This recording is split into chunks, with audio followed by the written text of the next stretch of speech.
voilà, la raréfication des biens communs va entraîner des problèmes qu'on va devoir traiter et de manière équitable. J'insiste là-dessus, ça va être un des points à soulever. La maîtrise justement publique de ces biens essentiels, il va en parler, c'est Michel Bisson, président Grand Paris Sud et président de la commission politique de la ville et cohésion sociale à France Urbaine, que je vous demande d'accueillir s'il vous plaît. Merci beaucoup. Bienvenue monsieur.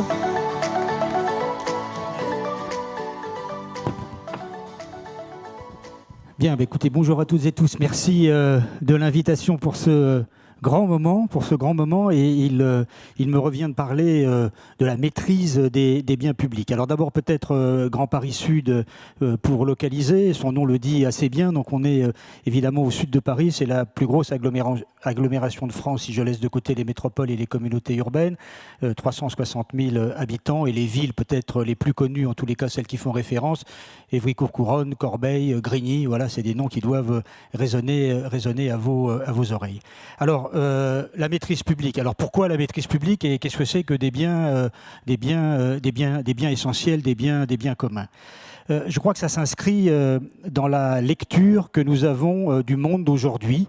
Ce monde, évidemment, d'incertitude, mais toutefois avec un certain nombre d'éléments importants. Le réchauffement climatique, bien sûr, ça a été abondamment présenté, je n'y reviens pas. Il y a un deuxième mouvement de société qui est cette révolution féministe, avec cette déconstruction de la société patriarcale dans laquelle nous sommes, qui est un mouvement de fond, évidemment, qui oblige l'ensemble de nos sociétés, qui dépasse très largement notre pays. Et puis, troisième élément, c'est le mouvement des droits civiques, qui est aujourd'hui aussi, d'une certaine manière, international. Donc, je pense à Nuit debout, je pense à Black Lives Matter, par exemple, pour ne citer que cela. Donc, je crois fondamentalement que l'ensemble de ces mouvements, qui sont des mouvements mondiaux, font que nous sommes à un moment de bascule, à un moment où nous allons collectivement changer de paradigme. Et si je devais faire référence à une période, je pense que ce serait plutôt à la période des Lumières. Et je crois que ce que nous vivons aujourd'hui, c'est cette période assez extraordinaire où nous allons ensemble changer de paradigme, ce paradigme n'étant pas encore totalement écrit. Je pense qu'il va se décliner de différentes manières. D'abord sur le plan juridique. Sur le plan juridique, je pense que dans les années qui viennent, aujourd'hui nous avons les droits de l'homme, les droits de l'enfant, évidemment, et tout notre système juridique est assis là-dessus. Demain, il y aura les droits de la terre. D'ores et déjà, il y a des parties de fleuves en Inde ou en Amérique centrale qui font partie de ce droit de la terre et qui obéissent à une certaine réglementation qui impérativement doit être respectée. Il y aura aussi demain le droit des animaux. Voilà, je crois que c'est quelque chose qui va venir et sur lequel, au-delà de la biodiversité, nous devons toutes et tous être attentifs. Et puis, peut-être un troisième droit aussi, celui des générations futures. Et je pense que ces trois droits vont venir s'ajouter à ceux qui existent aujourd'hui et profondément modifier la manière dont nous allons traiter nos actions, dont nous allons traiter nos projets. Et puis, il y a aussi une deuxième conséquence à ça, c'est que cette période de bascule, cette période extraordinaire va être, et puis je crois que vous en êtes tout simplement la démonstration, et cette journée d'aujourd'hui tout particulièrement, une période d'innovation absolument extraordinaire, parce que c'est dans ces périodes d'incertitude où les plus belles innovations, les plus larges innovations émergent. Voilà. Et donc je crois que c'est dans ce monde-là que nous baignons aujourd'hui. Ce qui est donc important pour aborder ce changement de paradigme, c'est que nous embarquions la totalité de nos concitoyens. C'est que cette transition écologique soit juste, c'est qu'elle soit sociale. C'est pour ça qu'on dit souvent la transition écologique et sociale. La transition sociale et écologique, si elle n'était pas sociale, elle deviendrait autoritaire. Et je pense que pour embarquer, pour générer cette cohésion sociale dont on a besoin, nous avons besoin de rassurer. Et pour rassurer à la fois l'ensemble de nos populations, mais aussi permettre tout simplement aux innovations d'émerger, il nous faut des socles communs, des socles sur lesquels on puisse s'appuyer parce que ça rassure. S'appuyer parce que une innovation va pouvoir, sur un périmètre qui n'est pas du SAP, va pouvoir évidemment s'exprimer, se lancer et ainsi trouver tout simplement son modèle économique.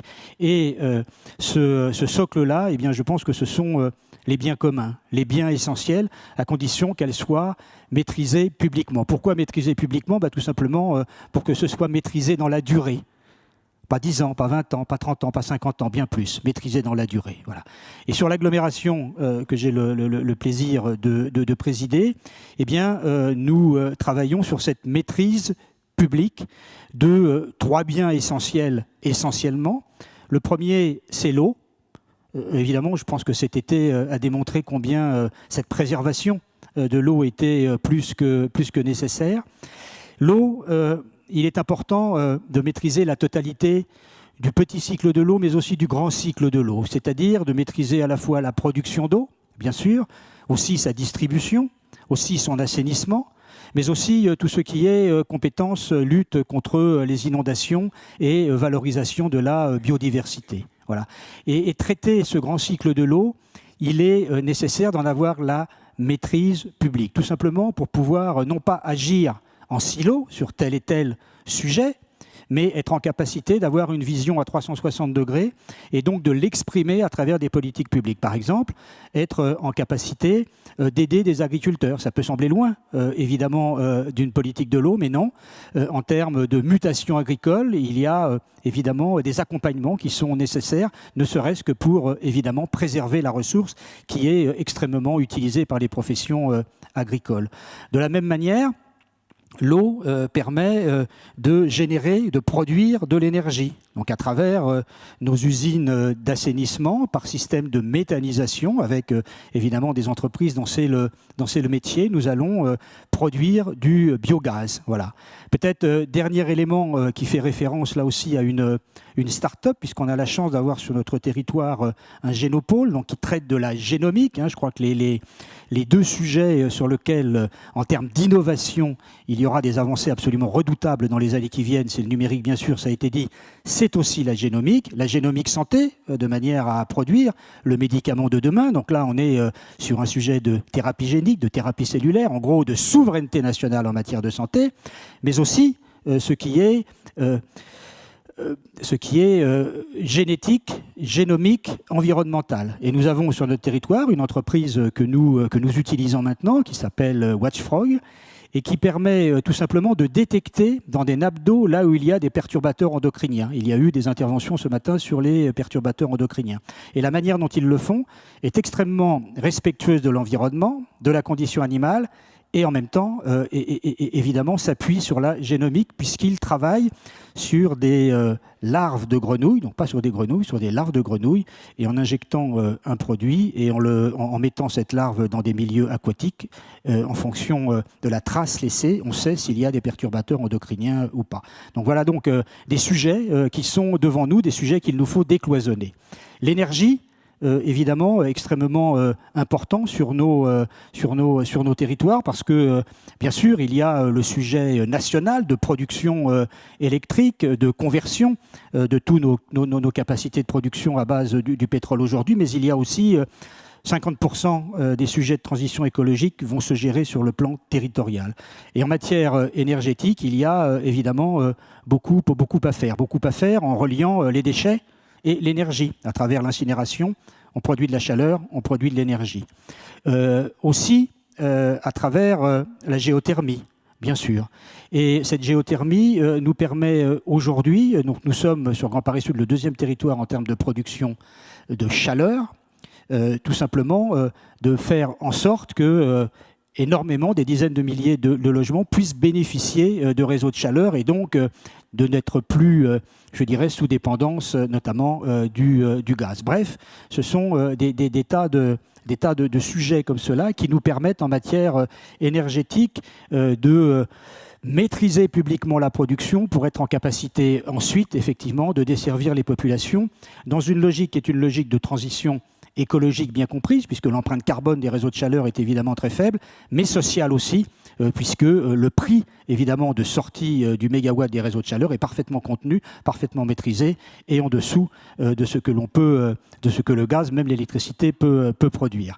Et puis enfin, dernier élément, le foncier. Je crois que c'est évidemment fondamental de maîtriser le foncier. On a la chance sur notre agglomération d'être dans l'héritage de deux villes nouvelles, donc la question du foncier se pose de manière très importante sur notre territoire, mais elle est importante notamment pour traiter du zéro artificialisation nette, qui va occuper l'ensemble des territoires, mais qui ne peut évidemment se plaquer sur chacun des territoires de manière uniforme. Il faudra là aussi une planification écologique et peut-être une planification d'aménagement. Peut-être faudra-t-il limiter l'urbanisation sur les littoraux de notre pays et puis les concentrer, j'en retenais partie, mais sur l'est de la région, là où il y a certainement peut-être un peu plus de capacité de construction. Bref, nous sommes à travers cette maîtrise publique avec l'ambition d'assurer évidemment un socle de manière à ce que toute la capacité d'innovation qui est celle de toutes les belles et très belles entreprises qui sont en France comme en Europe puisse être en capacité de s'exprimer